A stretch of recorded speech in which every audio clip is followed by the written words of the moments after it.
Cresce la fibrillazione e l'attesa, i preparativi stanno andando avanti. Sale l'attesa per il passaggio del Giro d'Italia sabato 24 maggio in Friuli Venezia Giulia. Partenza da Treviso e arrivo sulla piazza della Transalpina a cavallo di Gorizia e Nova Gorizia per celebrare al meglio Go and Go 2025. Tappa completamente piatta con alcuni strappi nel finale. Si attraversa la pianura veneta per entrare dopo Cordovado e il tagliamento in quella friulana. 3 traguardi volanti, Morsano al tagliamento, Talmassons e Manzano. La tappa ricorderà anche Bruno Pizzu, lo storico telecronista scomparso lo scorso 5 marzo, con il passaggio per le vie della sua Cormons e diretti poi dalla subida verso il Coglio. Al chilometro 140 si entra una prima volta in Slovenia con alcune brevi salite del Brda per raggiungere Gorizia e l'ingresso nel circuito finale di 14 km da percorrere una volta dopo il passaggio sulla linea di arrivo.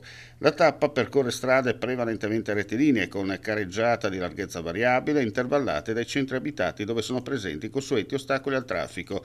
Ultimi chilometri dopo la breve salita del Saver, completamente piatti, caratterizzati da molte curve e rotatorie fino al rettilineo finale di 900 metri.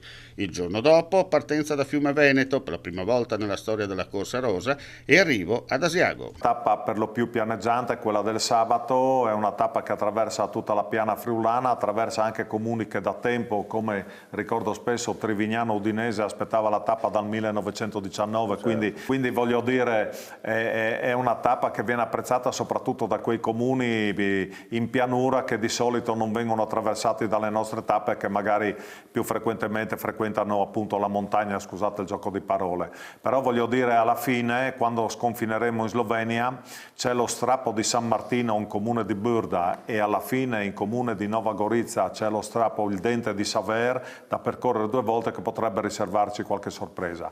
All'incontrario, il giorno dopo dalla tappa di Fiume Veneto abbiamo la tappa che parte in maniera pianeggiante dal Friuli, però poi affronta il Monte Grappa e infine l'altopiano di Asiago con più di 6.000 metri di dislivello, quindi è una prima tappa di montagna che si annuncia per la tappa finale, certo. E per le tappe finali che saranno per lo più di montagna.